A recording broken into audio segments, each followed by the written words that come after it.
जननीं शारदां देवीं रामकृष्णं जगद्गुरुं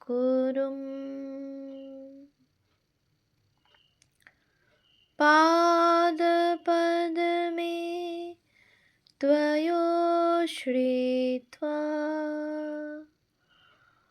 प्रणमामि মুহুর্মুহু। পূজনীয়া প্রব্রাজিকা মুক্তিপ্রাণা মাতাজির রচনা ভগিনী নিবেদিতা গ্রন্থ থেকে পাঠ। পৃষ্ঠা সংখ্যা ৭৪। স্বামীজির সহিত হিমালয়ে। ১১ই মে ১৮৯৮ বুধবার বিকালে স্বামীজি দলবল সহ যাত্রা করিলেন। ৭টা ১৫ হাওড়া হইতে ট্রেন ছাড়িল। এই ভ্রমণ প্রসঙ্গ বর্ণনার প্রারম্ভে নিবেদিতা লিখিয়াছেন, মে মাসের প্রথম হইতে অক্টোবর মাসের শেষ পর্যন্ত আমরা কি অপরূপ দৃশ্যাবলীর মধ্য দিয়াই না ভ্রমণ করিয়াছি। আর যেমন আমরা একটির পর একটি নূতন নূতন স্থানে আসিতে লাগিলাম, কি অনুরাগ ও উৎসাহের সহিত স্বামীজি আমাদিগকে সেই সকল স্থানের প্রত্যেক জ্ঞাতব্য বস্তুর সহিত পরিচয় করাইয়া দিতেছিলেন। বহু দিক দিয়া এই ভ্রমণ নিবেদিতার জীবনে গুরুত্বপূর্ণ। এই ভ্রমণকালেই অন্যান্য সঙ্গিনীগণের সহিত তিনি নিরন্তর স্বামীজির দুর্লভ সঙ্গ লাভ করিয়াছিলেন। আর স্বামীজি বহু সময় এমন দিব্যভাবে অনুপ্রাণিত থাকিতেন যে যাহারা তাহার আশেপাশে ছিলেন তাহারাও এই দৃশ্যমান জগতের বাহিরে এক অতীন্দ্রিয় রাজ্যের আভাস পাইতেন। এই ভ্রমণের মধ্য দিয়াই নিবেদিতা ভারত মাতাকে আবিষ্কার করিয়াছিল। সমগ্র ভারতের একটি অখণ্ড রূপ তাহার স্বচ্ছ বুদ্ধিদীপ্ত মনে প্রতিফলিত হইয়াছিল। তৃতীয়ত, এক অবর্ণনীয় মানসিক সংগ্রামের মধ্য দিয়া তিনি কঠোর পরীক্ষায় উত্তীর্ণ হইয়াছিলেন। প্রকৃতপক্ষে আইরিশ হইলেও নিবেদিতা নিজেকে ইংরেজ বলিয়াই পরিচয় দিতেন এবং ইংল্যান্ডই তাহার স্বদেশ ছিল। এই ভ্রমণকালে তাহার ইংরেজ প্রীতি বিরাগে পরিণত হইতে আরম্ভ করে। বেলুড় হইতে আরম্ভ করিয়া উত্তর ভারত ভ্রমণ পর্যন্ত দিনগুলির স্মৃতি কেবল মধুর নহে, প্রেরণাদায়ক। কারণ সকল চিত্রই স্বামীজির উপস্থিতির দ্বারা মহিমান্বিত। তিনিই ছিলেন এই অন্তরঙ্গ ভক্তপরিধির জ্যোতির্ময় মধ্যবিন্দুস্বরূপ। এই দিনগুলির কথা উল্লেখ করিয়া নিবেদিতা লিখিয়াছেন, এ বৎসর দিনগুলি কি সুন্দরভাবেই না কাটিয়াছে। এই দিনেই যে আদর্শ বাস্তবে পরিণত হইয়াছে। প্রথমে নদীর তীরে বেলুড়ের জীর্ণ গৃহে, পরে হিমালয়ের বক্ষে, নৈনিতাল ও আলমোড়ায়, পরিশেষে কাশ্মীরে নানা স্থানে পরিভ্রমণকালে সর্বত্রই এমন সব মুহূর্ত আসিয়াছিল যাহা কখনো ভুলিবার নয়। এমন সব কথা শুনিয়াছি যাহা আমাদের সারা জীবন ধরিয়া প্রতিধ্বনিত হইতে থাকিবে, আর অন্তত জাগরূক থাকিবে বারিকের লব্ধ সেই চকিত দিব্য দর্শন।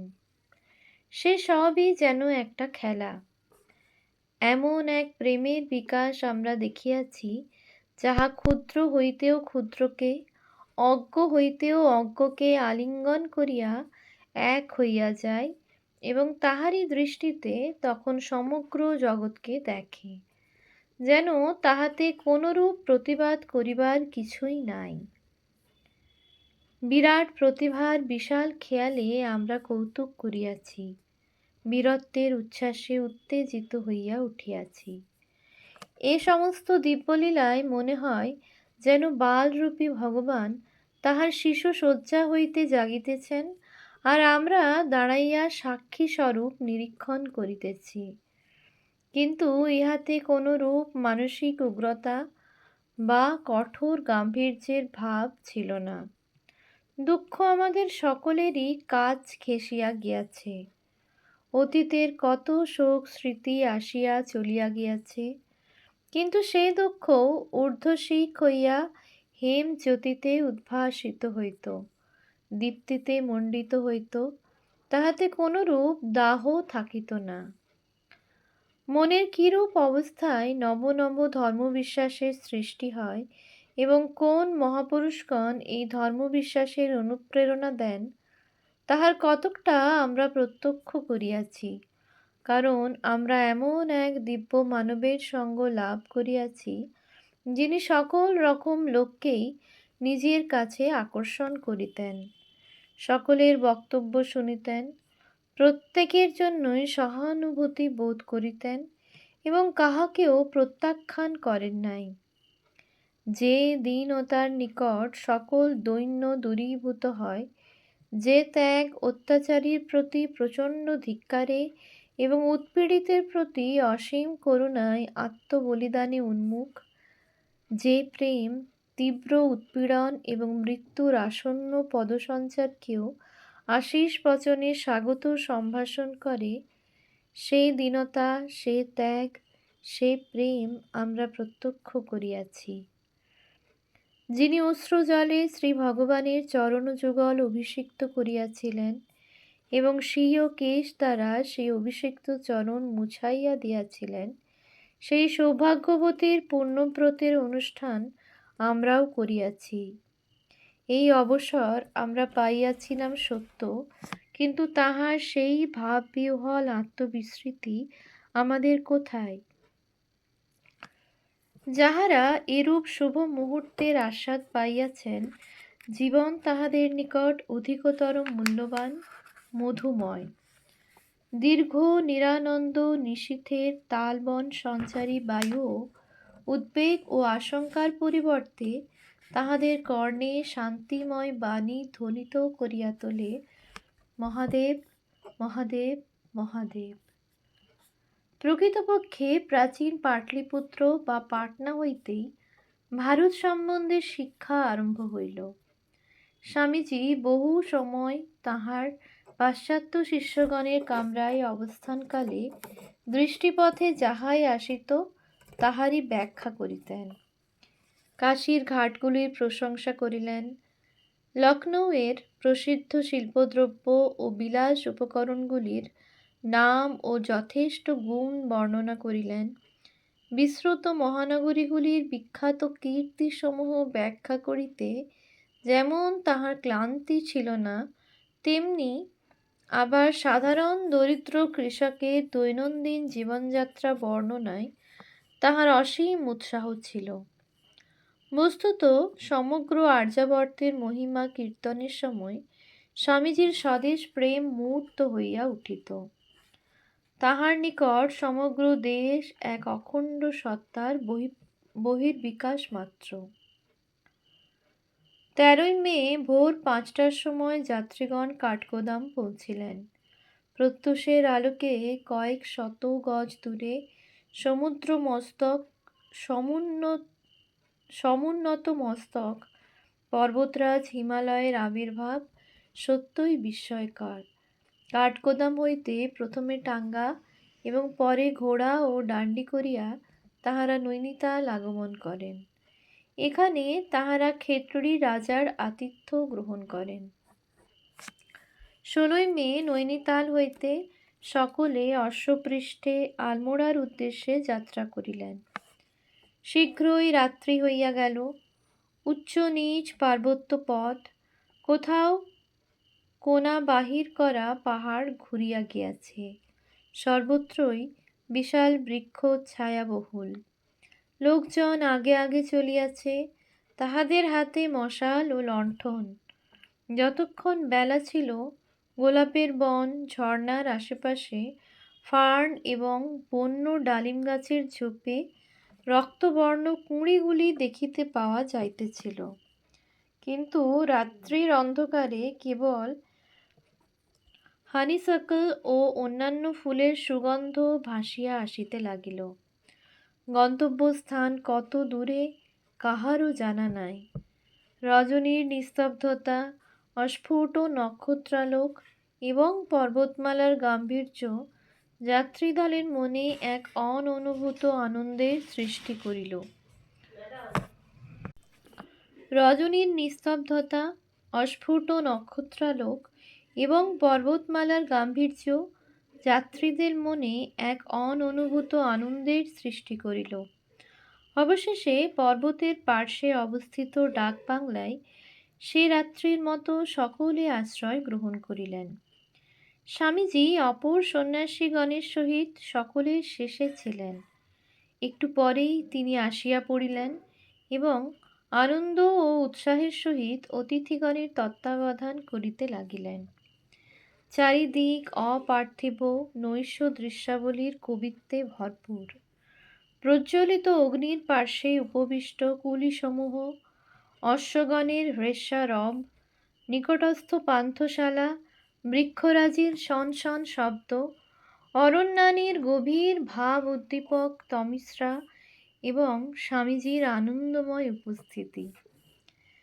পরদিন সকালে পুনরায় যাত্রা আরম্ভ করিয়া অবশেষে তাহারা আলমোড়া উপস্থিত হইলেন। আলমোড়ায় স্বামীজি তাহার গুরুভ্রাতা ও শিষ্যগণের সহিত সেভিয়ার দম্পতির আতিথ্য গ্রহণ করিলেন। নিবেদিতা এবং তাহার সঙ্গিনীগণের বাসস্থানের ব্যবস্থা হইল কিছু দূরে একটি বাংলোয়। এখানে তাহারা প্রায় 1 মাস অবস্থান করেন। আলমোড়ায় স্বামীজি পুরাতন অভ্যাস বজায় রাখিয়া প্রতিদিন সকালে শিষ্যগণের সহিত প্রাতরাশে যোগ দিতেন। এই সময়ে শিক্ষাদানও চলিত। বস্তুত ট্রেনে যে শিক্ষা আরম্ভ হইয়াছিল, আলমোড়ায় আসিয়া এবং সারা গ্রীষ্মকাল ধরিয়া ভ্রমণের সঙ্গে সঙ্গে সেই শিক্ষা চলিয়াছিল। এই শিক্ষাদানের পদ্ধতি ছিল সাধারণ। সকলেই বারান্দায় অথবা বাগানে বসিতেন। স্বামীজির কথাবার্তা সকলেই মনোযোগ সহকারে শুনিতেন। যিনি যতটা পারেন গ্রহণ করিতেন এবং পরে ইচ্ছামতো আলোচনার স্বাধীনতা ছিল। প্রতিদিন মূল আলোচ্য বিষয় ছিল প্রাচ্য জীবনযাত্রা, উহার আদর্শ এবং প্রতীচ্যের সহিত উহার পার্থক্য। ইহারই পরিপ্রেক্ষিতে প্রাচ্য সভ্যতা, শাসন প্রণালী, বিভিন্ন যুগের ইতিহাস প্রভৃতি বর্ণনাকালে আর্য জাতি হইতে আরম্ভ করিয়া বিভিন্ন জাতির কীর্তিকলাপ সম্বন্ধে বহু তথ্যপূর্ণ মূল্যবান আলোচনা চলিত। অথবা যেদিন স্বামীজির হৃদয় বিশ্বজনীন ভাবে পূর্ণ থাকিত, সেদিন তিনি কথা প্রসঙ্গে চীন এবং সুদূর ইটালি চলিয়া যাইতেন। চীনের প্রশংসায় তিনি মুখর হইয়া উঠিতেন। ইটালির প্রতি তাহার অনুরাগ বিশেষ রূপে প্রকাশ পাইত। যে ইটালি ইউরোপের শীর্ষস্থানীয় ধর্ম ও শিল্পের সাম্রাজ্য সংহতি ও ম্যাডসিনির জন্মদাত্রী, উচ্চ ভাব, সংস্কৃতি ও স্বাধীনতার প্রসূতি। প্রাচ্য দেশগুলির বর্ণনাকালে সংকীর্ণ জ্ঞান লইয়া কোনো পাশ্চাত্য শিষ্য কোনরূপ মন্তব্য প্রকাশ করিলে তৎক্ষণাৎ স্বামীজির নিকট হইতে তীব্র প্রতিবাদ আসিত। বিভিন্ন যুগের স্বদেশপ্রেমিক, যোদ্ধা প্রভৃতির বর্ণনাকালে স্বামীজির মুখমণ্ডল উজ্জ্বল হইয়া উঠিত এবং যখন তিনি মহামানবের, বিশেষত বুদ্ধের প্রসঙ্গ করিতেন, নিবেদিতার মনে হইত সেই মুহূর্ত বাস্তবিকই ধন্য। বুদ্ধদেবের প্রসঙ্গে স্বামীজি যখন অম্বপালির কাহিনী বলিলেন, বুদ্ধদেবকে আহার করাইয়া যিনি পরিতৃপ্ত হইয়াছিলেন, তখন নিবেদিতার রসেটি রচিত মেরি ম্যাজেটলেনের আকুল ক্রন্দনাত্মক বিখ্যাত কবিতাটি মনে পড়িল। স্বদেশপ্রেমই একমাত্র আলোচ্য বিষয় ছিল না। একদিন সকালে দীর্ঘকাল ধরিয়া আলোচনার বিষয় ছিল ভক্তি।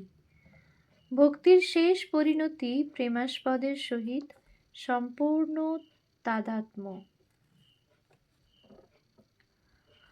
ওম শান্তি শান্তি শান্তি।